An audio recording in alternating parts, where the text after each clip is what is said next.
আসসালামু আলাইকুম। ২০২৪ শিক্ষাবর্ষের নবম শ্রেণীর বার্ষিক পরীক্ষার নতুন মানবন্টন আলোকে আজকে আমরা আলোচনা করব আনসার টু দ্য কোশ্চেন নং 7 অর্থাৎ ৭ নং প্রশ্নে তোমাদের একটি ব্যাখ্যামূলক পাঠ দেওয়া থাকবে। সেই পাঠের মধ্য থেকে তোমাদেরকে উত্তর করতে হবে। আমি যদি তোমাদের দেখাই, এই যে দেখতে পাচ্ছ একটি প্যাসেজ দেওয়া আছে।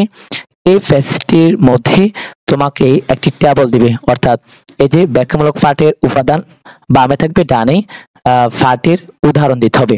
আমরা বিস্তারিত অর্থ সহ আলোচনা করব। এই যে উত্তরও আছে, দেখো অর্থ, উত্তর এবং প্রশ্ন তিনটে একসাথে আলোচনা করব ব্যাখ্যা করি। ধৈর্য সহকারে তোমরা ভিডিওটি দেখে নিবি। আর যারা আনসার টু দ্য কোশ্চেন 1 দেখোনি তারা দেখে নিবে। এরপর 2 নং আর্গুমেন্ট, 3 নং টেবল, 4 নং কবিতা, 5 নং হচ্ছে প্যারাগ্রাফ, 6 নং হচ্ছে রচনা। যারা দেখোনি বিস্তারিত দেখে নিবে। আর এটা হচ্ছে তোমাদের বার্ষিক পরীক্ষার সিলেবাস। তিনটে অভিজ্ঞতা আছে, 6, 8, 9। চলো বন্ধুরা শুরু করি। প্রথমে আমি তোমাদেরকে অর্থ দেখাই। এখানে বলা হয়েছে, আর যদি এই বলা হয়েছে, দেখো আমি তোমাদেরকে অর্থ দেখাই তাহলে বুঝতে পারবে। এখানে দেখো বলা হয়েছে রিড দ্য টেক্সট, মানে পাঠ পড়ো, এন্ড এবং যে এটার অর্থ দেখে তোমরা এটি ব্যাখ্যামূলক পাঠের উপাদান এবং প্রাসঙ্গিক উদাহরণগুলি শনাক্ত করো। তারপর নিম্নলিখিত পূরণ করো। এই যে একটি প্যাসেজ দেওয়া আছে, তোমাকে যদি আমি প্যাসেজটির অর্থ করে দেখাই তাহলে বুঝতে পারবে। এই যে দেখো প্যাসেজটির অর্থ যদি দেখাই, যে বিভিন্ন কারণে ইংরেজি শেখা খুবই গুরুত্বপূর্ণ। প্রথমত এটি একটি বিশ্বব্যাপী ভাষা, যার অর্থ এটি সারা বিশ্বের মানুষের দ্বারা কথিত হয়। এই যে তো এরপর অংশটাও দেখাই, এরপর একসাথে আলোচনা আমরা করব, উত্তর দেখাবো। তো এরপরে অর্থটা দেখাও। দ্বিতীয়ত অনেক শিক্ষাগত সংস্থান যেমন বই, নিবন্ধন এবং অনলাইন ও কোর্স ইংরেজিতে পাওয়া যায়, ইত্যাদি ইত্যাদি। এখন এই যে পেজটি দেখতে পাচ্ছ, এখানে তোমাকে নিচে দেখো একটা বক্স দিয়েছে, মানে এখানে বলা হয়েছে এলিমেন্টস অফ অ্যান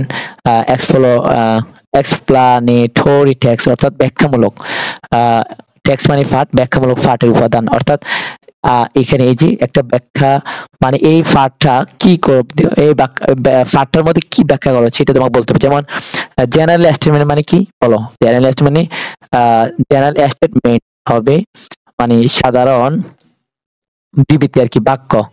এই যে সাধারণ বাক্য, আমি আবার দেখাই, সরি। এই যে হ্যাঁ, অর্থাৎ এখানে দেখো সাধারণ বিবৃতি, সাধারণ বাক্য, অর্থাৎ যা ব্যাখ্যা করা হয়েছে। এই যে এই ফ্যাসিটির মধ্যে যা ব্যাখ্যা করা হয়েছে তা এই ডানে লিখতে হবে, তা ডানে লিখতে হবে। তো কি ব্যাখ্যা করা হয়েছে দেখো, learning English is very important for several season, অর্থাৎ বিভিন্ন কারণে ইংরেজি শেখার খুবই গুরুত্বপূর্ণ, এই জিনিসটি এখানে ব্যাখ্যা করা হয়েছে।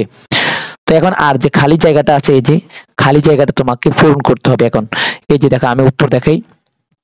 এই যে এখানে 1 নম্বর প্রশ্ন উত্তর। তো এখানে ব্যাখ্যা করা হয়েছিল কি, ব্যাখ্যা করা হয়েছিল, আচ্ছা আমি অর্থ দেখাই তাহলে বুঝতে পারবে তোমরা।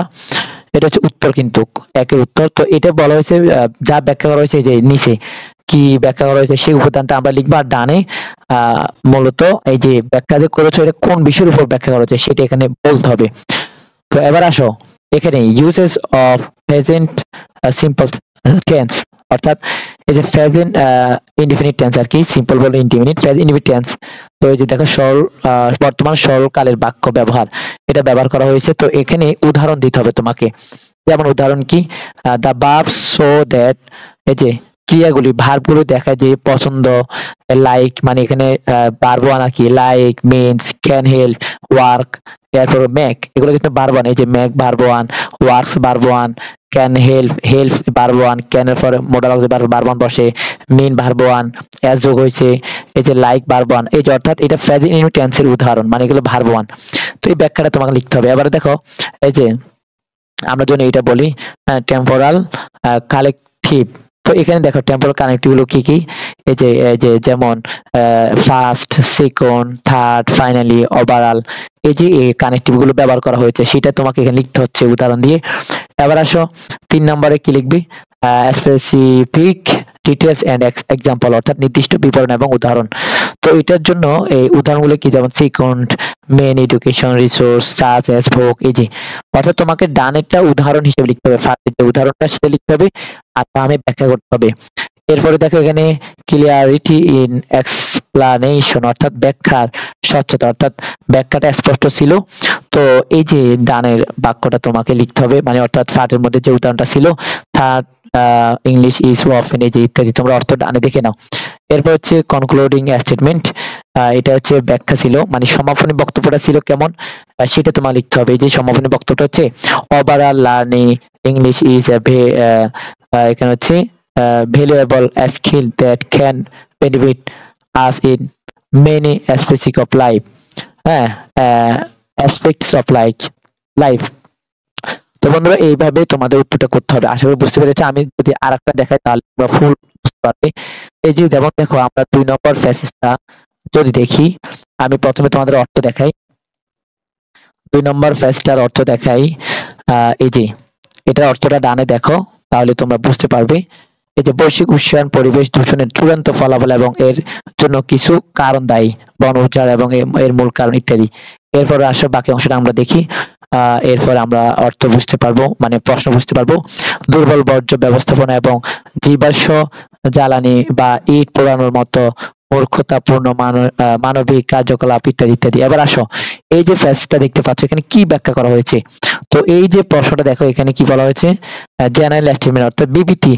সাধারণত কি বিবৃতি দেওয়া হয়েছে, হ্যাঁ, যা সাধারণ কি বিবৃতি দেওয়া হয়েছে, মানে যে ব্যাখ্যাটা আছে সেটা তোমার নিচে এই ঘরে লিখতে হবে খালি জায়গায়। আর ডানে তোমার অর্থটা, মানে যে ফাটের মধ্যে যে উদাহরণটা ছিল সেটা লিখতে হবে। তো এই যে এটা ছিল মূলত এই প্যাসেজের মধ্যে, এই প্যাসেজটি 2 নং প্যাসেজের মধ্যে মূলত এটা ব্যাখ্যা করা হয়েছে। এই যে কি করা হয়েছে, বৈশ্বিক উষ্ণায়ন পরিবেশ দূষণের চূড়ান্ত ফলাফল এবং এর জন্য কিছু কারণ দায়ী। তো এই যে এটার উত্তর যদি দেখো তাহলে বুঝতে পারবে। এই যে দেখো এখন আমরা জানি যে কি, এই যে জেনারেল স্টেটমেন্ট, আমি অর্থ দেখাচ্ছি তোমাদেরকে তোমাদের বোঝার সুবিধার্থে। তো এই যে এটা যে আমাদের যে বিবরণ, হ্যাঁ, সাধারণ যে বিবৃতি রয়েছে, বিবরণ রয়েছে, এটা আমরা নিচে লিখবো। আর এখানে যেহেতু আমাদের পাঠের মধ্যে যে উদাহরণটা আছে সেটা আমরা ডানে লিখবো।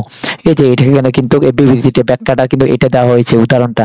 এবার আসে আমরা যদি বলি প্রেজেন্ট সিম্পল টেন্স অর্থাৎ প্রেজেন্ট ইনডিফিনিট টেন্সের, এই যে এটা হচ্ছে কি দা ভার্স শো দ্যাট লাইক, যেমন লাইক অর্থ যেমন, তো কন্ট্রিবিউট অর্থ অবদান, এই যে আর মেকিং ইজ এক্সপেরিয়েন্স, এই যে অর্থাৎ এখানে present simple present indefinite tense, এখানে প্রেজেন্ট বোঝাচ্ছে আর কি, ইনডিফিনিট কন্টিনিউয়াস পারফেক্ট, এটা আর মেকিং এটা কন্টিনিউয়াস হবে, ইজ এক্সপেরিং এটা কন্টিনিউয়াস হবে, এরপরে কন্ট্রিবিউট প্রেজেন্ট ইনডিফিনিট হবে, এরপর টেম্পোরাল কালেকটিভ, হ্যাঁ, এটা হচ্ছে এই যে দেখো তোমার কালেকটিভ গুলো এখানে উল্লেখ করে দিতে হবে ডানে উদাহরণের মধ্যে আর কি। বিসাইড ছিল, এস ছিল, সোর্স ছিল, এই যে। এরপর আসো স্পেসিফিক ডিটেলস এন্ড এক্সাম্পল অর্থাৎ তোমার নির্দিষ্ট বিবরণ এবং উদাহরণ। তো এই যে নির্দিষ্ট বিবরণগুলো এবং উদাহরণগুলো এখানে যেমন আমরা ফেস থেকে দিয়েছি, তোমরা ফেস থেকে এইভাবে করে উত্তর লিখে দিতে হবে। ডানে অর্থ দেখো তাহলে বুঝতে পারবে। এরপর হচ্ছে ব্যাখ্যামূলক, মানে ব্যাখ্যায় যে স্বচ্ছতা ছিল, পরিষ্কার ছিল, স্পষ্ট ছিল, সেটা তোমাকে এখানে ডানে ব্যাখ্যা এই পাঠের উদাহরণটা লিখে দিবে, যেমন দুর্বল বর্জ্য ব্যবস্থাপনা এবং জীবাশ্ম ইত্যাদি। এরপরে কনক্লুডিং স্টেটমেন্ট, এখানে দেখো বক্তব্য, সমাপনী বক্তব্যটা কেমন ছিল সেটা তোমাকে লিখতে হবে, যেমন ইন শর্ট, হ্যাঁ, হিউম্যান বিংস হ্যাভ টু, এরপরে এখানে কি আছে, সংক্ষেপে মানুষকে বুদ্ধিমানের সাথে কাজ করতে হবে, তা না হলে বৈশ্বিক উষ্ণতা নিয়ন্ত্রণ। এই যে, তো বন্ধুরা এইভাবে হচ্ছে 1 আর 2 এর উত্তর, আর এটা হচ্ছে 1 নং এবং 2 নং প্রশ্ন। তো আজকে আমরা এই দুটি আলোচনা করলাম। পরবর্তীতে আমরা 3 নং দ্বিতীয় পর্বে আমরা 3 এবং 3 থেকে আমরা শুরু করব, বাকিগুলো শেষ করে দিব। তো আজকের ভিডিওটি এখানে শেষ করছি। আল্লাহ হাফেজ।